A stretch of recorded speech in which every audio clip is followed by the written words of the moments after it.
Her parents had called her Grace, but her demise was far from graceful. Amazingly, Grace had only been infected for just over a day when she died, her death having nothing to do with the virus. Instead, it was down to an overdose of fentanyl. In the Doss house where she went to buy and take her drugs as a means of blissful escape, she passed away not with a cry, but with a blue-lipped choking sound. The seizure that then took her was all but ignored by the other occupants of the house because they too were higher than fucking stratospheric kites. She had been neglected as a child, often left to be looked after by employed carers who saw her as a job rather than someone to love.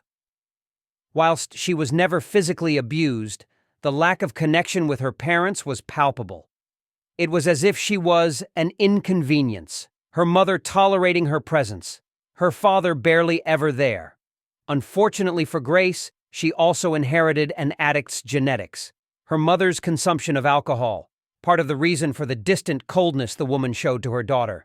When Grace started smoking at the age of 13, the rebellion and attempt to get some kind of reaction from the icy, emotionless walls of her parents' faces, Grace was hooked. Alcohol came next, then a brief spat with cannabis, which she actually rejected. It made her think too much. Then at the age of 17, she was involved in a car accident, breaking her hip.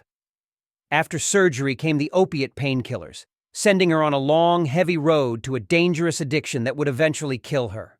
The doctors, it seemed, cared little about her constant agony. The pills, in their mind, a way for them to shut her up.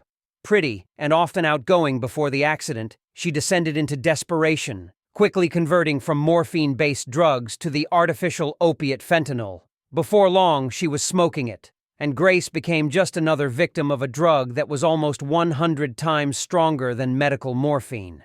It led to an end so many others had been fated with.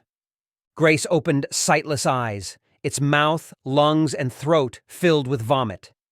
That was how Grace had died, drowning in her own gastric acid, spared any pain through merciful unconsciousness. It sat up, listening to the human structure around it, smelling the beautiful aroma of sweet human flesh. There were 17 other people in the dilapidated mansion, a bank repossession that had been left to rot, helped in its decline by the mold, the squatters and the rats that quickly moved in. Most of the other people were downstairs, Grace having gone off to take her drugs in an upstairs bedroom. For her, the addiction was a solitary, almost embarrassing affair. She didn't want others to see how far she had fallen, so nobody was there to see her rise. Grace stumbled to its feet. As zombies went, it was surprisingly agile, possibly an unexpected side effect of the chemical narcotic still present in its system. It stood motionless, lacking the usual jerkiness and swaying that normally accompanied a zombie's first steps. Bile leaked from between its lips, slowly being washed away by saliva that still flowed from the glands that would take days to become useless. It stepped forward, the floorboards complaining about its progress across them, a journey of death about to be undertaken. The odor of humanity drew it on, and it left the room to enter into the hallway outside. At the top of the stairs, it turned left to the closest prey, which lay in the room across from her. There were 2 people in the room, both completely wasted. Lying propped up against one wall in a supportive embrace, they didn't even register the almost naked creature as it stumbled into their domain. Both in their early heroin highs, having just shared the same batch, they barely noticed as Grace fell to its knees by their feet. The male of the 2 still had the needle sticking out of the vein in his arm, so completely gone into the realm of bliss was he. Grace grabbed the man's unprotected foot with hands that were now cold and clammy. The man murmured something illegible, barely reacting when the zombie bit down into the meat of his heel. A tentative bite, not taking much. Testing. Tasting. Bent over, it started to chew, still miraculously possessing the ability to swallow. The effects of the heroin were nothing compared to the experience the zombie got from eating the right bite, and it swallowed. Still holding the foot, it bit again, this time getting more of a reaction, the zombie's teeth hitting bone.